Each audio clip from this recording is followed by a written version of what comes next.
कांद्याचे बाजारभाव या आठवड्यापासून थोडासा दिलासा देत आहे. कांद्याची आवक घटताना दिसते आहे. म्हणजे साधारण 10 ते 15% कांद्याची आवक महाराष्ट्रात घटताना दिसत आहे. याचं चित्र आपल्याला उद्यापर्यंत स्पष्ट होईल आणि कांद्याचे बाजारभाव मात्र हे स्थिर आहे.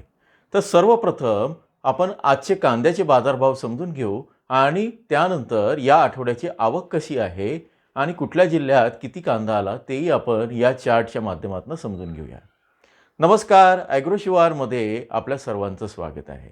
आज आहे 19 जानेवारी 2026.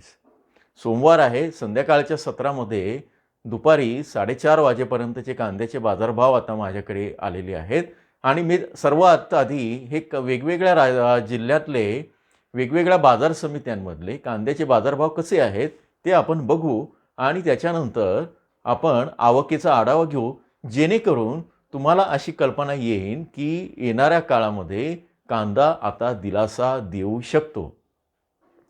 पुढे जाण्यापूर्वी जे नवीन आहेत त्यांना आवाहन करेन की चॅनलला सबस्क्राईब करा, लाईक करा, कमेंट करा आणि ज्यांना येणाऱ्या काळामध्ये म्हणजे संपूर्ण आठवडाभर कांद्याचे बाजारभाव काय राहू शकतात 26 जानेवारीपर्यंतचे ते जर पाहिजे असेल तर जॉईनच्या बटनावर क्लिक करून तुम्ही सदस्यत्व घेऊन त्या ठिकाणचा व्हिडिओ बघू शकता. तर ठीक आहे, इथे आपण बघूया. कोल्हापूरमध्ये 7,418 आवक झाली आहे.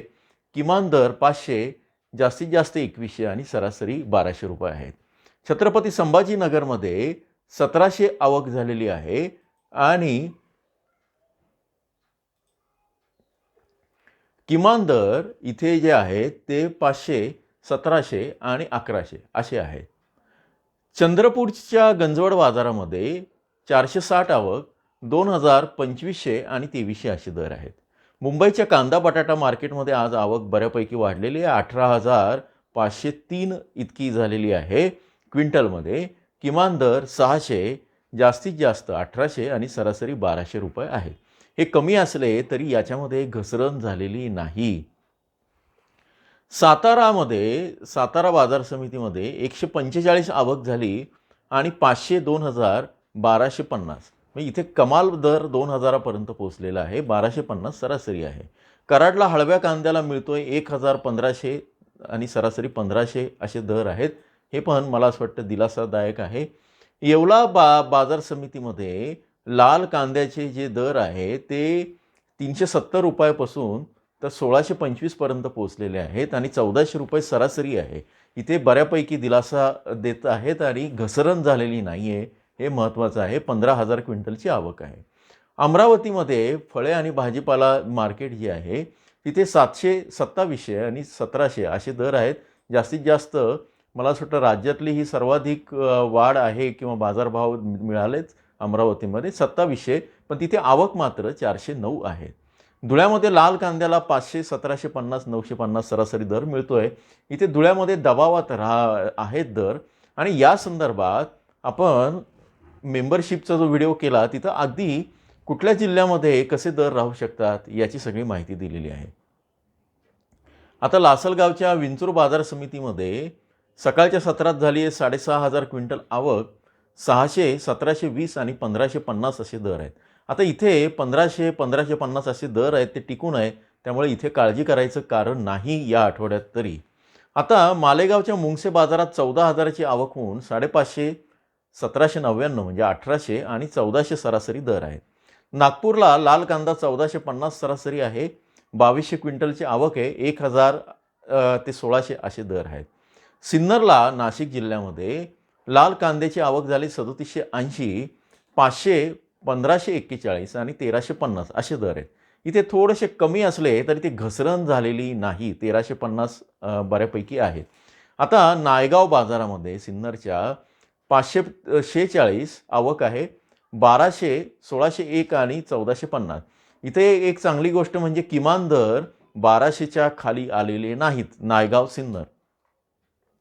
आता बघूया कळवण बाजार समितीमध्ये 5200 आवक झाली होती सकाळच्या सत्रामध्ये. 600, 1825 आणि 1525 दर टिकून आहे. पिंपळगावच्या सायखेडा बाजार समितीत उपबाजार समिती आहे, इथे 900, 1651, 1350 असे दर आहेत. हिंगणा बाजार समिती विदर्भामधल्या 2200 असे दर आहेत. आवक अगदीच कमी आहे, 4 क्विंटल. सांगली फळे भाजीपाला मार्केटमध्ये लोकल कांद्याचे 500, 2100, 1300 असे दर आहेत. पिंपरीला 1400, 1600, 1500 असे दर आहेत. मोशी बाजारात मात्र कमी आहेत, 950 सरासरी दर आहेत, आपण इथे बघू शकता. आता आपण बघूया मंगळवेढा बाजार समितीमध्ये 200 ते 1800 असे दर असून जास्तीत जास्त जे दर आहे 1800 आणि सरासरी 1300 आहेत. कामठी बाजारात 2000 ते 2570 दर आहेत, सरासरी 2320 दर आहे, माफ करा. नागपूरला पांढऱ्या कांद्यानं आता परत बऱ्यापैकी दर जे आहे ते पुन्हा थोडेसे वधारलेले दिसून येतात. 1800 ते 2200 आणि सरासरी 2100 पर्यंत गेला आहे. आता पिंपळगावला पोळ कांद्याची 24,000 क्विंटल आवक झाली आहे. सकाळच्या सत्रात 419,11 ते 1400 असे दर आहेत.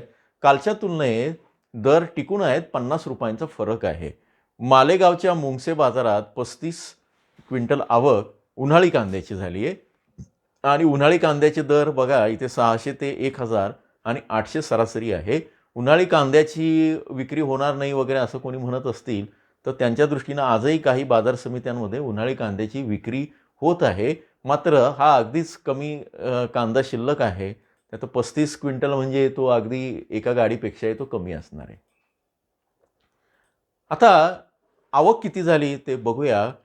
आज जी झाली आहे आवक, नाशिक जिल्ह्यामध्ये लाल कांद्याची 50,000 सकाळच्या सत्रात, उन्हाळी कांद्याची 25,000, पोळ कांद्याची 24,000. आज आहे 19 तारीख, त्यातनं कल्पना येईल. छत्रपती संभाजीनगरमध्ये 1756 अशी आवक झालेली आहे. पुणे जिल्ह्यामध्ये 521, सांगलीमध्ये 5600. सोलापूरमध्ये जी आवक आहे ती मात्र अजून अपडेट झालेली नाही, ती 258 इतकीच आहे. संपूर्ण राज्याची जी आवक जर धरली तर 1,12,878 क्विंटल इतकी आवक आहे. एरवी मागच्या आठवड्यात जेव्हा बाजार सुरू झाला तेव्हा हीच आवक साधारण 2.5 ते 3 लाखापर्यंत पोहोचलेली होती. अर्थात ही अपडेट होईल आणि अपडेट झाल्यानंतर आपल्याला कळेल. आता कालची अहिल्यानगरमध्ये साधारण 8,500 किंवा 9,000 अशी आवक आहे. इथे कांद्याचं कुठलं आहे ते लोकल कांदा असावा आणि लाल कांद्याची आवक मात्र 4,500 माफ करा 45,437 अशी आहे. आता आपण थोडंसं बघू, कालची आवक जी आहे ती बऱ्यापैकी आहे, 98,020. ही अपडेट होईल, ती साधारण 1 लाखापर्यंत जाऊ शकते, पण 98,020 ही रविवारची आवक होती. आता शनिवारी जी आवक झाली ती किती होती ती बघूया. संपूर्ण राज्यात ती झाली 2,36,995 क्विंटल. त्याच्यानंतर 16 तारखेची जी आवक होती ती होती 3,26,805 क्विंटल. 15 तारखेला सुट्टी होती अनेक ठिकाणी निवडणुकीमुळे आणि करीमुळे, पण तिथे केवळ 28,400 आवक झाली. 14 तारखेला संक्रांतीमुळे सुट्टी होती, पण तरी पण 1,67,000 अशी आवक आहे, 1,67,184. 13 तारखेला जी आवक आहे त्यावरनं तुमच्या लक्षात येईल की ती आवक किती आहे, तर ती 3,13,000 इतकी आवक होती. आणि 12 तारखेला जी आवक झाली ती मात्र 3,47,817 किंवा 3,48,000 धरूया, ही अपडेटेड झालेली आवक आहे. आणि संपूर्ण जी आवक आहे 11 तारखेची ती तुम्ही बघू शकता, 1,36,000 मागच्या रविवारची आवक आहे. याच्यावरनं तुम्हाला लक्षात येईल की राज्यामधली आवक जी आहे ती आता 3,47,000. त्याच्यानंतर काही ठिकाणी आता इथे नाशिकमध्ये आवक त्या दिवशी होती 1,85,000 आणि अहिल्यानगरमध्ये जी आवक आहे ती साधारण 55,000च्या आसपास आहे 12 तारखेची. तर या आवकी जी आहे ते आता मागच्या आठवड्यात ज्या ती 4 लाख, 4.5 लाख, 5 लाखापर्यंत पोहोचलेली होती ती आता 4 लाखाहीपेक्षा खाली येऊन साधारण 3 ते 3.25 लाखापर्यंत आहे. मध्ये 2 दिवस सुट्टी आल्यामुळे आवक घसरलेली आहे. ती अगदीच इथं बघू शकतात 1,67,000 किंवा 28,000 अशा राहिलेल्या आहेत. आणि आजची जी आवक आहे ते तुमच्या लक्षात येईल की ती सुद्धा कमी आहे तुलनेनं. उद्या त्याचं अपडेट आपल्याला मिळेल. हे बघा 2,26,000 अशा आवक आहे. तर ही आवक सरासरी तुमच्या लक्षात येईल की 3 लाखापेक्षा कमी आहे, ती घटलेली आहे. येणाऱ्या काळामध्ये याचा परिणाम कांद्याच्या बाजारभावावर होईल आणि बाजारभाव टिकून राहतील, घसरणार नाही, वाढण्याची शक्यता थोडीशी कमी आहे. बांगलादेशची निर्यात जवळपास बंद झाली आहे, मी तुम्हाला सांगितलं आहे. त्यामुळे बांगलादेशला आता कांदा निर्यात होणार नाही. 17 किंवा 18 तारखेपर्यंतच कांदा जाणार होता तिकडे आणि आपल्याकडची मुदत होती साधारण 16 तारीख. तर येणाऱ्या काळामध्ये कसं दर असतील या संदर्भात आपण माहिती घेऊयाच. जोडून राहा. आजच्या पुरतं इतकंच. तोपर्यंत पुन्हा भेटूया. धन्यवाद.